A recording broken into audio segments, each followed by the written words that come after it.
जहाँ तक मैं महसूस कर पाया हूँ कि वहाँ पर सयाहों को उन्होंने हमेशा से देखा है। हर तरह के सयाह फॉरेनर्स भी वहाँ पर आपको बड़ी आज़ादी के साथ घूमते फिरते नजर आते हैं। मुझे हुंजा में वो जगह याद है, पासू पीक्स, आप वहाँ पे गए थे? जी, पासू पीक्स। और कौन कौन सी जगह है वहाँ पर? हुंजा में हुसैनी ब्रिज वाला इलाका हो गया, करीब पासू पीक्स के साथ ही है हुसैनी ब्रिज। जी, करीमाबाद, अलियाबाद, हैदराबाद, और फिर पासू है, और उसके ऊपर खैबर का इलाका है, और खैबर से ऊपर मुख्तलिफ जो कैंप्स बने हुए हैं, चेक पोस्ट है, जहाँ पर हमने क़याम किया खुंजराब नेशनल पार्क के अंदर। मैं आपको बताऊं कि हुंजा में हमारी मुलाकात एक बहुत ही प्यारी फैमिली से हुई थी। वहाँ पर भी बहुत ज़्यादा लोगों ने मेहमान नवाजी की, बल्कि मैं ये कहूँगा कि जगलोट के बाद खुंजराब टॉप तक का जो हमने सफ़र किया था, बहुत मुश्किल होगा। जी, सर्दी बहुत होगी। जी, ठंड बहुत थी, -22 डिग्री सेंटीग्रेड। और इस पूरे सफर के दौरान ना कोई गाड़ी जो आपको सर्दी से बचा सके, ना कोई कंबल, क्योंकि वो आपने वो जो 10 kg आपका बैग था, 7 kg आपकी मिसेस का बैग था, उसमें कंबल आ जाता तो बाकी चीजें कहाँ जाती? फिर वो सर्दी को कैसे काउंटर किया? हमारे पास बैग्स में गर्म कपड़े मौजूद थे और हमने पूरी तैयारी की भी थी, लेकिन मैं आपको बताऊं कि उस सफ़र के दौरान भी जब हम दी के करीब थे तो हमारी मुलाकात एक फैमिली से हुई। लोगों ने इतना प्यार दिया इस सफ़र में, मेरे पास अल्फाज नहीं है। और तमाम रीजन के लोगों ने, जब मैं निकला हूँ कराची से बाहर, बहुत मोहब्बत दी लोगों ने। तो वहाँ पर कराची के अंदर लोगों ने मोहब्बत नहीं दी? कराची बड़ा शहर है, कराची मसरूफ है। अच्छा। कराची में लोगों के पास टाइम नहीं है। अच्छा। मैं मज़े की बात बताऊं कि अपने इस शहर में जब इस तवील सफ़र के लिए हम निकले थे, आपने देखा होगा कि बैग में हमने पैनाफ्लेक्स लगाया हुआ था अकब में। वो पैनाफ्लेक्स हमने कराची में नहीं लगाया था, कराची से निकलने के बाद लगाया था। कराची बहुत मसरूफ़ है, बल्कि मैं ये कहूँगा कि बड़े शहर सारे मसरूफ़ होते हैं। यहाँ पर कुछ ना कुछ आपको फ़ायदा होना चाहिए जब भी लोग आपसे मुखातिब होते हैं। अच्छा। कुछ अपनी यानी आप कह रहे हैं यहाँ के लोग मतलब ही हैं? थोड़ा, लेकिन ओवरऑल अच्छे लोग हैं, मोहब्बत करने वाले लोग हैं। और मोहब्बत करने वाले लोग हैं, यही वजह है कि कराची में हर तरह के कल्चर के लोग आपको नजर आते हैं। तो जाहिर सी बात है मोहब्बत करने वाले लोग हैं, लेकिन मुझे ज्यादा प्यार दिल में मिला, हुंजा में मिला, ज्यादा प्यार वहाँ पे मिला, केपी में मिला, बलूचिस्तान में मिला। हुंजा में मैं एक फैमिली के घर हम रुके और वहाँ पर बिलीव करें उन्होंने अपना फैमिली मेंबर हमें बना लिया, अलियाबाद में। अच्छा। बहुत ही खूबसूरत फैमिली, बहुत ही प्यारी फैमिली, और वहाँ का कल्चर भी इसी तरह का है। अलियाबाद के वो समीउल्लाह बेग साहब, कलीमुल्लाह बेग साहब, मैं उनको कभी भी याद नहीं रखूंगा। और सफ़र के दौरान जितने भी लोगों से हमारी मुलाकात हुई है, जिन्होंने ज़बरदस्त मेहमान नवाजी की है, वो बिल्कुल मेरी याददाश्त में, मैं कभी भी उनकी मोहब्बत को कभी भूल नहीं पाऊंगा। वहाँ का कल्चर जो हुंजा के हवाले से जो मैं बात कर रहा था, बहुत ही अलग है। वहाँ के लोग हमसे बहुत आगे जा चुके हैं।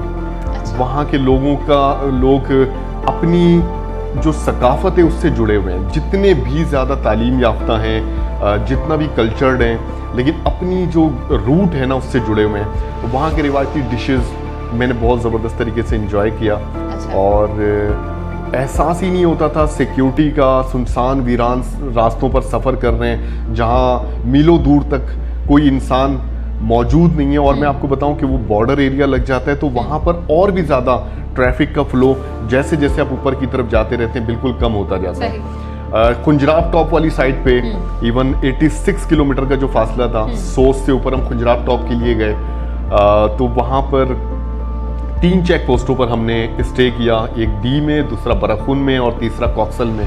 तो नॉर्मली खुंजराब टॉप में रिहाइश के हवाले से फैसिलिटी मौजूद नहीं है और इजाज़त भी नहीं है। तो अल्लाह का शुक्र है हमारे इस सफ़र को की नौयत को समझते हुए गिलगित की गवर्नमेंट ने हमें खसूसी परमिशन दी हुई थी कि आप चेक पोस्ट पे चाहें तो रात क़याम कर सकते हैं। वेरी वेल, आपके इस पूरे सफ़र के बारे में जानकर अच्छा लगा कि आपने क्या क्या देखा, क्या क्या एक्सप्लोर किया, लोग किस तरह के मिले। मैं चाहती हूँ कि अब आप हमारे प्लेटफॉर्म से लोगों को अगर कुछ एडवाइस करना चाहते हैं तो वो आप शेयर करें। एडवाइस ये है कि जब आपको अल्लाह ताला ने अख्तियारात दिए हुए हैं और आप अपने अख्तियारात का सबसे पहले तो लोगों तक फ़ायदा पहुंचाएं। आपके अख्तियारात का कोई ऐसा फ़ायदा नहीं है कि वो लोगों को नुकसान पहुंचाने के लिए अगर आप इस्तेमाल कर रहे हैं। हमेशा पाकिस्तान के बारे में सोचें, पाकिस्तान को कि लोगों को प्रमोट करने के बारे में सोचें, पाकिस्तान का कल्चर लोगों के सामने दिखाएं। अनफॉर्चुनेटली जो कुछ हो रहा है इस वक्त सोशल मीडिया पे, मैं और आप जानते हैं हमारा कल्चर बिल्कुल भी ऐसा नहीं है। हमारा कल्चर बिल्कुल मुख्तलिफ है और हर तरह की तहजीब यहाँ पर मौजूद है। अपनी मोहब्बत दें पाकिस्तान में, पाकिस्तान के लोगों को, और प्रमोट करें, पॉजिटिव काम करें और एक ऐसा तासुर दें कि दुनिया यहाँ पर विजिट करने के लिए आए।